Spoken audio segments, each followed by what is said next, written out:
Thanks for being with us on the Coca-Cola cool down. Normally there's a long-winded introduction from me and we set up the game and everything that happened.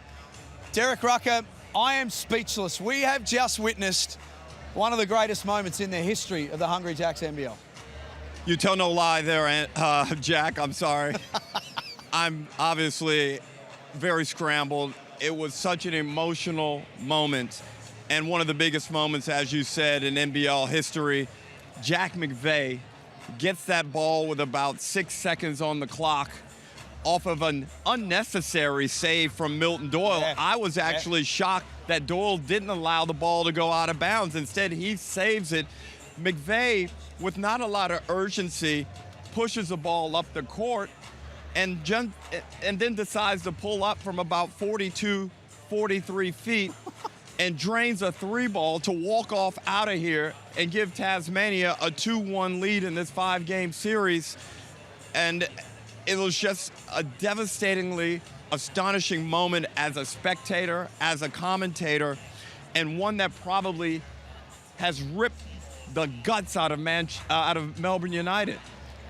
I mean, you can probably feel the raw emotion I'm dealing with at the moment because we haven't seen anything like that before. I described it in the close to the game as the NBL's Damian Lillard moment, when Lillard hit a famous walk-off shot. Well, Jack McVey just won up that, in my opinion, in a championship series, big-time shot, Tasmania in control of the series, just like that.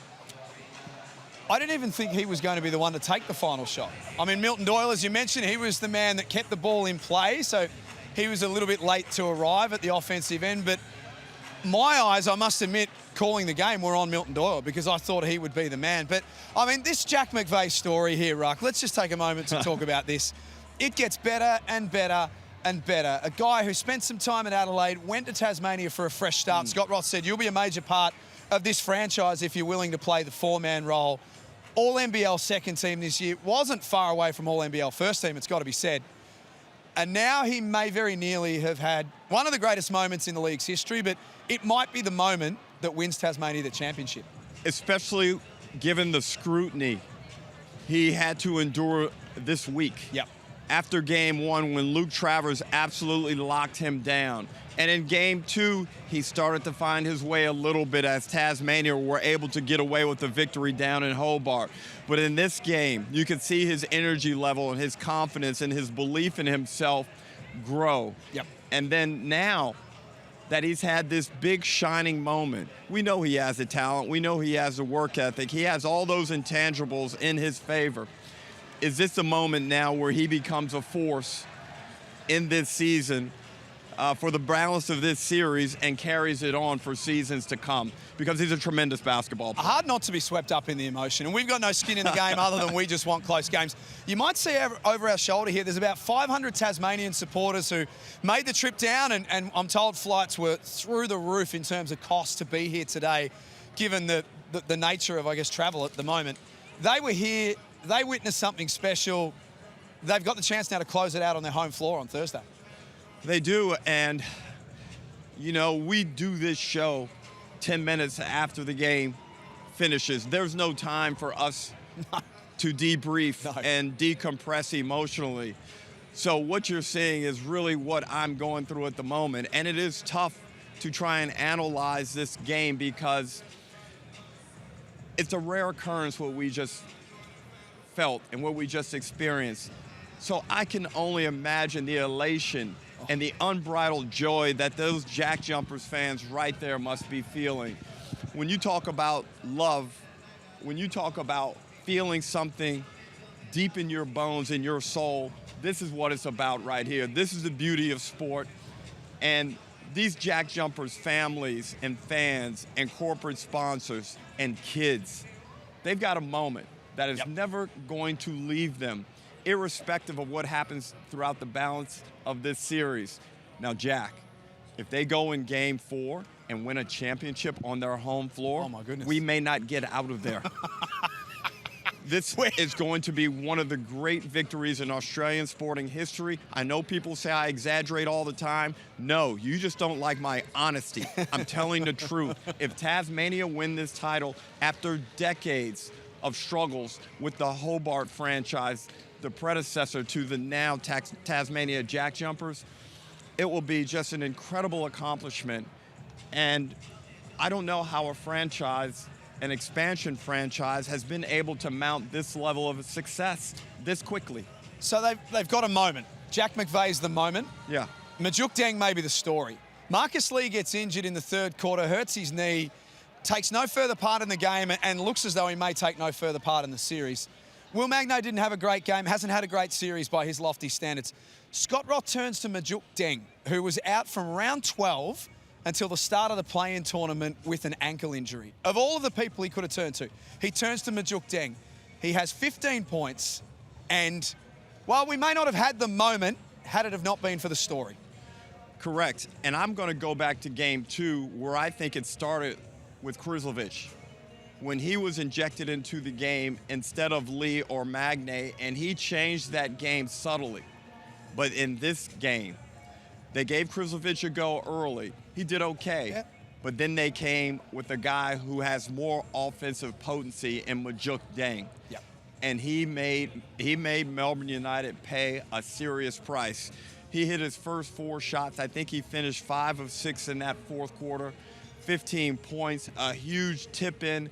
And I thought he changed the shape of the Melbourne United defense. And not only that, he forced Dean Vickerman's hand. Dean Vickerman had to remove both of his bigs off the floor and play with Kyle Bowen as a small ball 5. Game changer, absolute game changer, Majuk Deng coming in. The other one from a Tasmanian point of view is Jordan Crawford, who has ridden the wave during this playoff series, it's got to be said. And we spoke about him on Friday on the Coca-Cola cooldown. He's had some high highs and he's had some really low lows in this playoff series. But again, Milton Doyle has 4 fouls. Scott Roth almost has no one else to turn to. He turns to Crawford in the back end of the third quarter and the start of the fourth, and he delivered. Huge aberration for Jordan Crawford to be able to go through what he's been experiencing and everybody analyzing every facet of his game and what he's been doing.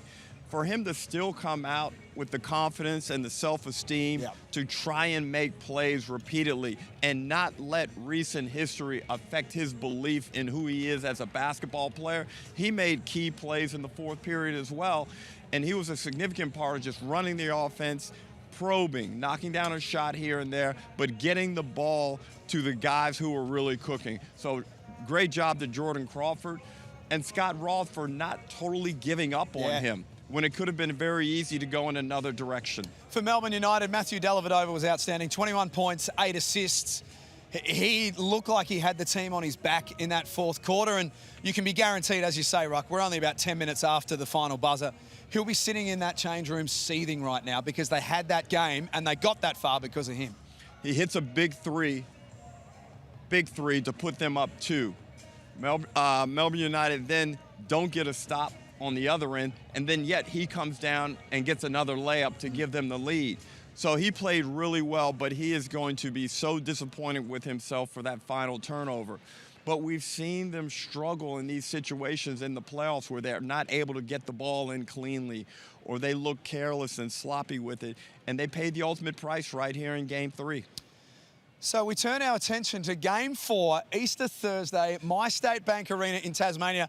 Sorry to Tassie basketball fans, if you haven't got a ticket, you are no chance of being here on Thursday Watch night. us. It'll be worth it. Watch us. You'll just have to watch us instead. The atmosphere Friday night was unbelievable. What do you think the atmosphere is going to be like now, knowing that this Tasmania team are one step away from winning their first championship? I mean, I work on my vocabulary, but I'm not sure I've got the word to describe what I'm anticipating down there Thursday night. Super electric, nuclear, all those things put in a blender, mixed up, and then throw the most virulent acid you can find in the world and put that in there. That's going to be the environment at My State Bank Arena. I cannot wait. I may not sleep this week. Why? Because I'm You got to hyped. sleep at some stage. I'm hyped. I love the game. I love this type of passion. I love the energy that the players brought. The coaches are so heavily invested, and the product is outstanding.